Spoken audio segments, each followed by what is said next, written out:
slightly larger handle. Just a little bit of work with a sanding block here and there. It'll preserve the knife handle to stay pretty much as it is. Hi everyone. Hope you're all well.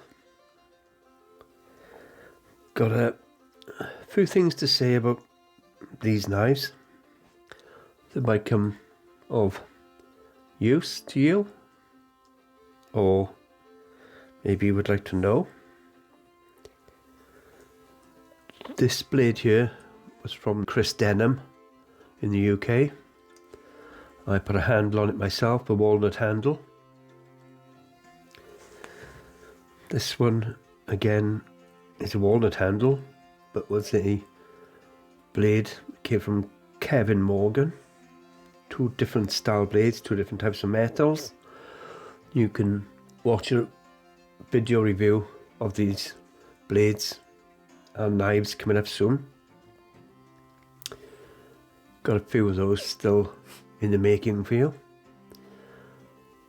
But I just wanted to show you at this point where I've changed a few things on what I've done. I have fed this handle already. You can see the slightly shaded difference that comes as a result, but only slightly. Particularly on here you can see it, where the wood was cut down or sanded down a little. But it took form from that sort of block shape originally.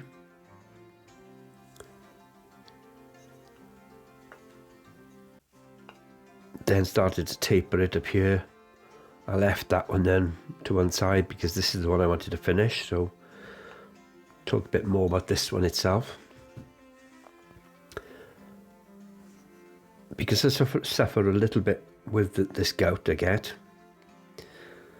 mainly my legs, but I do get it in this finger, some of you might already know. So I've actually shaped the handle a little better to sort of fit where my hand sits naturally, and my fingers then have got grooves coming around all over it. Didn't take too long, just a little bit of work with a sanding block here and there, and this resulted in this. Not sure how well the camera's picking that up, but there's a lot of different grooves going on in there, including a bit of a thumb indentation here and a finger one underneath there. I still don't think I'm going to use that because when I suffer it in here, that finger doesn't really get used. It's mainly the rest of my hand. But it's really sitting like a glove, as they would say.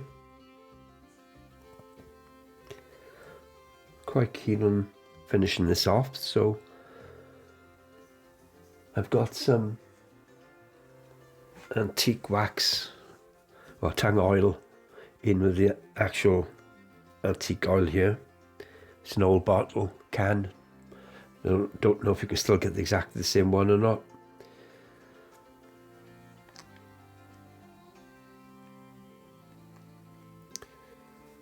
But I wanted to finish it off with this, just to make sure it sets and goes a little bit hard on the surface, it sets and embeds in to make it last. And I thought I'd bring you along. I am going to put some paper down though, because I don't want it going everywhere. And yeah, it's an old can, doesn't have any rubber seals or anything like that.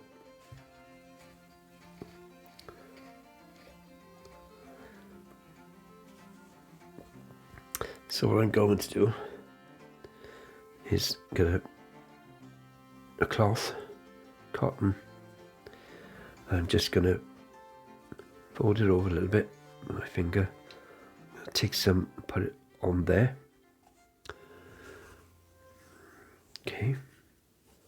And I'm literally just going to wipe it in, or rub it in, all over that handle.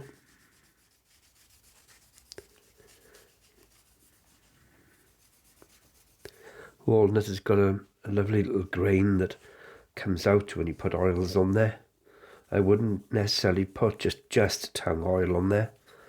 Well, you can if you want, but I wouldn't do it because it'll darken that walnut finish up a little bit too much maybe.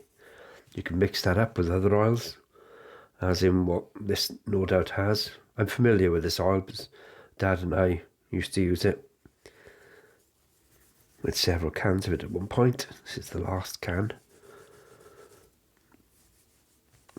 Gives it a lovely finish. Gotta watch this blade, I should have covered it really.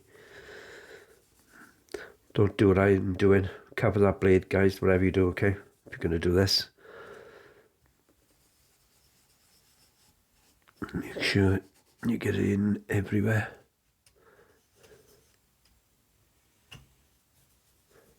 Just sink it into the carpet there.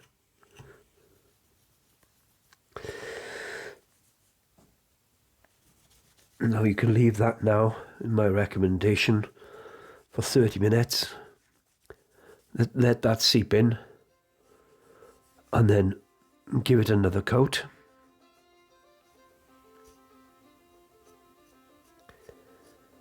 And you could leave it another couple of hours then, and do the same again. That way then you've really fed that wood in nicely.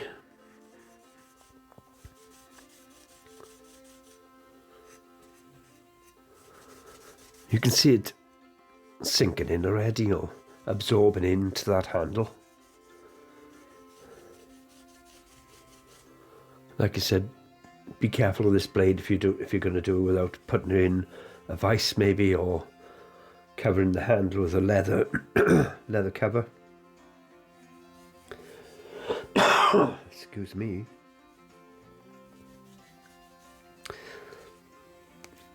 I'm going to leave that now 20 minutes or so, and then come back to it, and I'll cut it there, the video, and I'll come back in 20 minutes for you. Okay, that's actually 30 minutes has gone by. It's actually dry. It's completely, there's no residue whatsoever coming off there now. Not sure if you can see that again on the camera, actually. Completely seeped in. You gotta remember, you're only coating the surface, not as if you dunked the whole thing in oil and it's gonna drip off it for hours or anything. The end grain might be slightly different there, but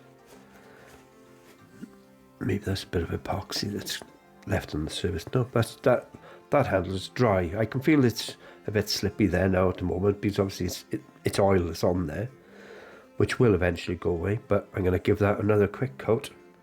Might be enough left still on the let's do it. Get another quick coat. I don't want this tipping out everywhere. There we go.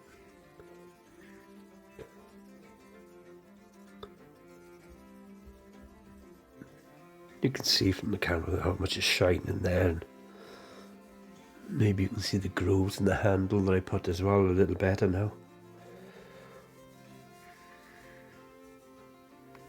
Taking shape. Alright, it's a custom knife, but it's custom to me, but people's fingers. I'm a medium sort of size hand. I believe a glove size number 9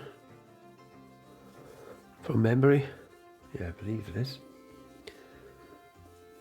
There we go. So I'm just going to leave that again for another 2 hours and come back to it. So I will do it again after that, just for overnight. Okay, I'm back. This is completely dried off again.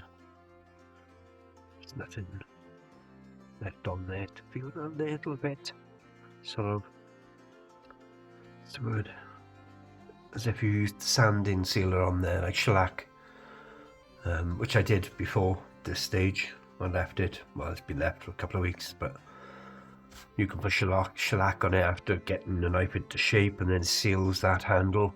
Shellac will take about an hour or two to set, or if you're going to give it like the Danish oil or thinned down oil,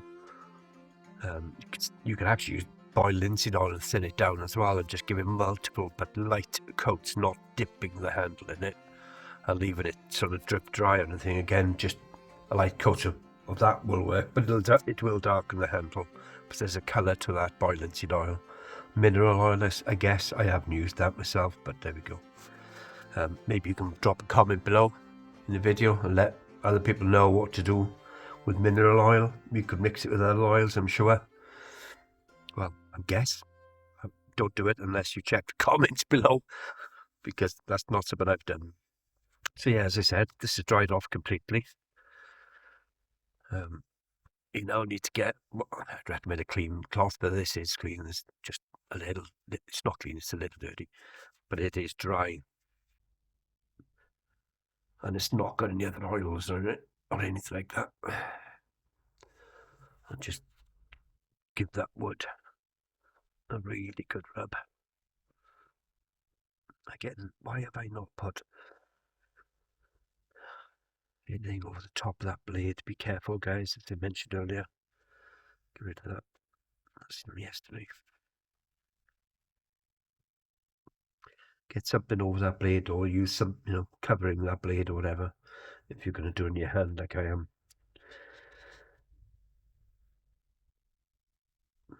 Now, that is ready for use. Feels absolutely gorgeous. There's a tiny smell. It's obviously from the old antique oil with tan in there. What this will do is it'll preserve the knife handle to stay pretty much as it is. So if you're using your hands, which have got natural oils in them, it won't change or stain the wooden handle. Now that's prevented it. The shellac sort of thing seals the actual wood itself. You rub that down with something like 1,000 or 2,000 grit if you wanted to, and then, as I said, apply the antique oil. I would recommend at least 2 coats, if not maybe a third. You could do this again now and leave it another couple of days or day or so. Didn't actually read the tin, but recommended for interior wood surfaces, tables, panelling, doors, resins, and pure tongue oil. Produces a beautifully hand-rubbed soft luster that is durable, easily maintained, and highly resistant against staining. Directions for use. Standard stuff. Best is to remove the oil finish with either Colour On Restorer or Colour On Hard Finish Remover. Sorry, that's my phone going beep. Wipe the generous amount on the surface of the wood with a lint-free cloth and rub well into the grain. After about an hour, I left it for 2 hours. Buff evenly, and then with a clean cloth. If buffing is difficult, simply recoat the surface immediately and buff. For additional body and gloss, apply more material in the same manner, allowing 24 hours between coats. Well, that's pretty much what we did, or I did, and you've now watched. Very old can. I know that is over 30 years old. But yeah, hope you enjoyed that. It's a really good finish to that handle. That won't change. That'll. I might give it something now in the summer and leave it up in the sun all day long or something to try and get it nice and warm and put another layer on there. But that's it. You're not going to need it to do anything that now for the life of that handle. It's job done. I got a little bit of polishing still left to do on that blade myself, which is me, because I've gone and rubbed everything down, and just when I was bored and given it a bit more, and I can see a little bit of a mark there. It's only a blemish, not on the blade's edge, it's just on the side of it there. I don't know if you can see that or not. But yeah, really good knife. Thank you again, Chris, for supplying that for me. And I've done a lovely little handle there. I hope I don't get gout again in my hand for some time. I'm sure I will, but yeah, can't wait to give that a go. But I'm going to give it a go before I get any gout to my hand. But yeah, it's going to be nice. Yeah, beautiful, wonderful. Anyway, it's not a carving video. It's something I've done to the handle and altered it, made it mine. Thought I'd let you know, you don't have to leave them all flat and square. I know the OCT knives, this is the walnut handle from them. It's a few years old now. You can see the difference in the colours between the two there. Not quite sure what they finished their handles with now, I don't remember. But yeah, a slightly larger handle, and it's all nice and grooved. You could do that with this. One of them I have. I put a groove in here and a groove in there, which is what gave me the idea in the first place. So yeah, thank you very much for watching. If you liked the video, don't forget to click like, comment below. The channel really does grow when you make those comments and click on the like. Share the video if you can. And have a great day. I'll see you on the next one. Bye.